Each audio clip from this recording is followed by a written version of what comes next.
Bon ben allez, c'est parti pour le démontage de la grande voile. Allez, on y va, au boulot.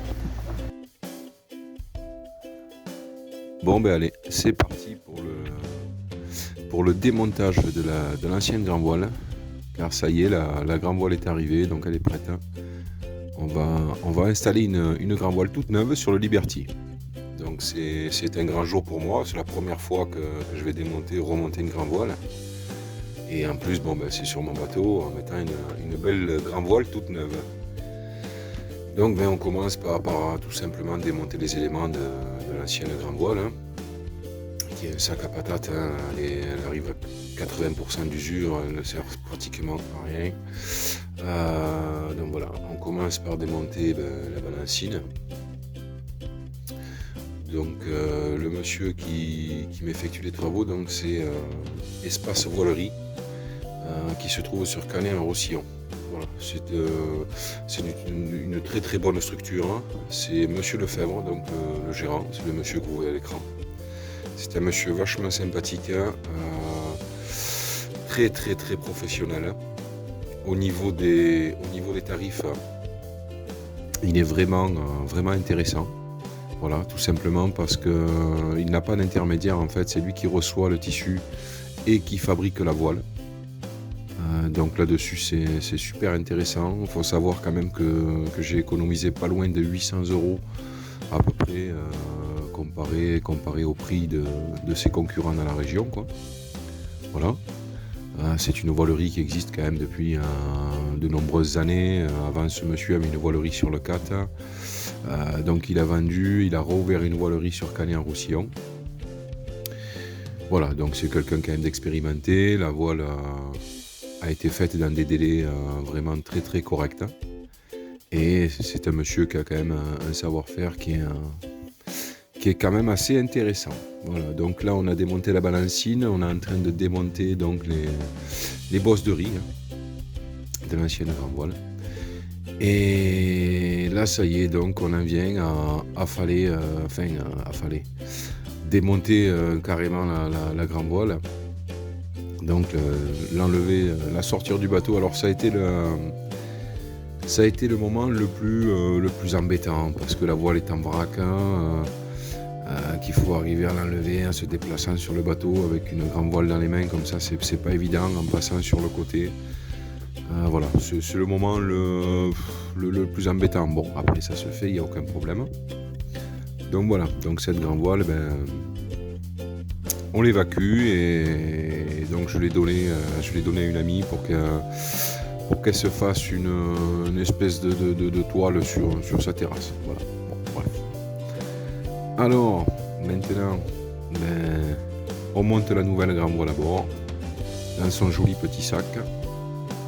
Alors c'est marrant parce que quand c'est dans le sac comme ça, ça paraît tout petit. Voilà, ça prend pas énormément de place, quoi. Voilà, parce qu'elle est super bien pliée. On se dit mais jamais si un jour je dois la démonter, j'arriverai à la replier comme ça. Voilà.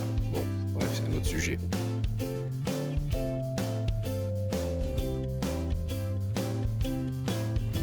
Donc voilà. Donc on commence à attacher la voile. Donc on va fixer le point d'amure. Bon, ce qui m'a frappé, c'est que la voile, la neuve, on dirait du carton par rapport à l'ancienne. Tellement l'ancienne était un vrai sac. Fixation du point d'amure de la nouvelle grande voile. Ça commence comme ça, tout en live.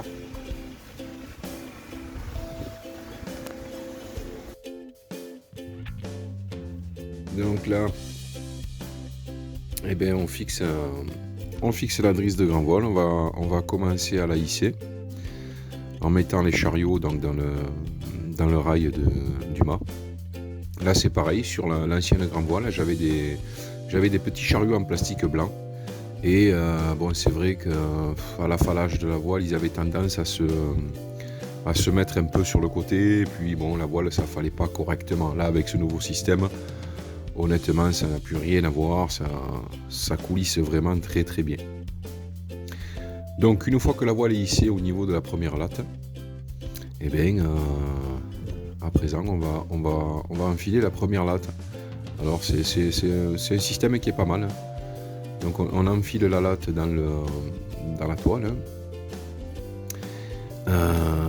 Dans la petite couture, là, enfin, dans l'emplacement prévu sur la grande voile, tout bêtement, on l'enfile jusqu'au bout et on la fixe donc dans ce boîtier qui permet de tendre la latte. Voilà. Donc en fait, comme il m'a expliqué Monsieur Lefebvre, au début on l'étend sans plus, et après, au bout de quelques temps, quand on voit un petit pli apparaître juste après le boîtier en plastique et l'entrée de la latte dans la grande voile, à ce niveau-là, il va se faire un petit pli. À ce moment-là, on remet un peu de tension et puis et voilà, et ça repart. Donc c'est quand même un très bon système qui est relativement simple à installer. Voilà, je pensais que c'était beaucoup plus compliqué, hein, je m'en faisais tout un monde. Et puis en fait non, c'est pas, ça reste quand même un système qui est simple et efficace, quoi. Voilà. Donc une fois que la première latte est mise en place, on continue à hisser la voile jusqu'au niveau de la deuxième latte, hein. Donc on mettra la deuxième latte en place exactement pareil que pour la première. Vous voyez, on l'enfile dans la voile jusqu'en butée et ensuite on la fixe dans le petit boîtier en plastique qu'il y a là, et puis on va l'attendre avec la vis qu'il y a sur le côté. Voilà, jusqu'à atteindre une certaine tension. Voilà, ni trop ni pas assez. Et puis c'est réglé. On met le chariot une fois que la latte est correctement tendue, on met le chariot dans l'oreille du mât et puis on continue à hisser. Voilà, jusqu'à la dernière latte, c'est-à-dire la troisième latte. Et on fait exactement pareil, quoi. Le système se répète et tout se passe bien. Voilà.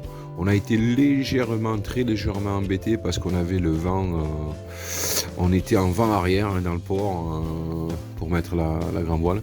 Donc c'est vrai que pour la hisser, on n'était pas comme face au vent, mais ça va, ça a été parce qu'il n'y avait pas d'air en fait. Voilà, c'était un tout petit vent, ça nous a pas plus dérangé que ça, on va dire. Tout s'est quand même relativement bien passé. Voilà. Et puis bon, pour moi c'était tout nouveau. Mais bon, pour Monsieur Lefebvre, c'est du quotidien, donc ses mouvements, ses gestes, il les réfléchit même plus, quoi. Donc là, on va finir de fixer donc la grande voile. Donc toutes les lattes sont mises, tous les chariots sont mis. Donc il reste à fixer, remettre toutes les bosses de riz. Donc à savoir que il y a les deux premiers riz sont automatiques et le troisième est manuel. Voilà, c'est le système qu'il y avait sur l'ancienne et c'est le système qu'on a remis sur la nouvelle. Voilà, ce qui change réellement par rapport à l'ancienne grande voile, c'est que celle-ci est entièrement lattée, donc c'est une full bottle, et celle que j'avais donc sur le bateau qui était d'origine, il faut pas oublier quand même que la voile avait 20 ans. Donc pour 20 ans elle avait quand même pas mal vieilli. Voilà. Elle, c'était une semi-lattée, c'est-à-dire que les lattes, elles prenaient pas toute la surface de la voile, en fait, elles s'arrêtaient à la moitié de la voile, voire un peu plus. Voilà. Et donc là, on a hissé une première fois la grande voile pour voir que tout allait bien, donc tout va bien. Et là, on fait des petits tests d'affalage, voilà, des petits réglages de fin, quoi, voilà, de fin de montage. Mais voilà, tout va très bien se passer. Maintenant, il ne reste plus qu'à aller l'essayer, cette grande voile. Bon, allez, c'est parti. Un petit 8 nœuds de vent de travers. On fait du 3 nœuds 2. On essaye la grande voile, la neuve. Voilà, la grande voile toute neuve, impeccable. On se régale. La mer est plate. On file à 3 nœuds, entre 3 nœuds et 3 nœuds 5. On est bien. Hein, mon Jo ? Yes. On est bien, on est bien. Une grande voile que vous verrez en vidéo très prochainement. Ouais. Full button. Full button. La full bataine. Ah, elle est belle et puis voilà. Tranquille, pour du rodage de voile, c'est impeccable. Et oui, parce que la grande voile, en fait, le gars qui me l'a installé là, il m'a expliqué qu'en fait, les 2-3 premières navigations, il faut éviter de naviguer avec des vents trop forts, histoire de ne pas prendre de riz avec, pour pas lui faire prendre des mauvais plis. Il vaut mieux naviguer par du tout petit temps, comme ça, là, et lui faire prendre une certaine forme, mais déplier à fond, quoi. Voilà. Pour ça que j'en ai profité, là, on va l'essayer une paire d'heures. On fait des rondes dans l'eau devant le 4, et c'est fabuleux. Tout va bien, on se régale. J'ai pas envie de vomir cette fois, hein. Ça y est, c'est fini, hein. C'est l'histoire ancienne, ça. Je suis devenu un homme maintenant, j'ai grandi. Et voilà. Et Plus envie de vomir. Surtout, vous oubliez pas. Vous cliquez sur le pouce j'aime. Vous activez la cloche. Vous vous abonnez. Et vous en parlez à vos proches. Très important, bien sûr, c'est vital, hein.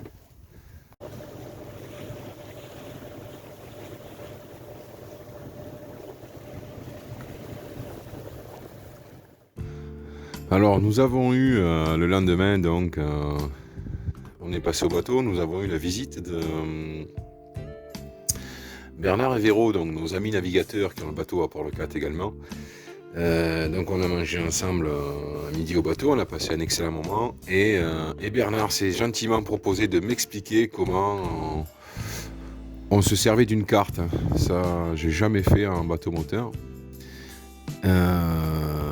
Donc Bernard s'est donné un mal fou pour m'expliquer comment ça se passait, comment on mettait un point sur la carte, etc. Vraiment, il a fait de son mieux, mais honnêtement, j'ai rien pigé, quoi. Voilà, ça m'a rappelé l'époque où j'étais à l'école, où je pigeais rien, que le maître ou la maîtresse il expliquait, j'étais complètement à l'ouest. Voilà, donc ça m'a rappelé ces souvenirs-là. J'ai complètement rien pigé, mais bon, merci à toi Bernard d'avoir fait du mieux que tu as pu pour m'expliquer la chose. Mais honnêtement, j'ai rien compris, quoi. Voilà. Mais on a passé un excellent moment quand même. Pour acheter les madeleines. Ouais. Alors ça fait beaucoup rire Théo et Elles sont bonnes les madeleines. Elles sont excellentes, oui, mais moi je ne les achète que dans les boîtes en plastique. Dans les grosses avec un couvercle, une boîte rectangulaire. Pour garder les boîtes. C'est pour garder les boîtes. Et tu sais pourquoi faire? Pour ranger mes culottes par couleur. Oh!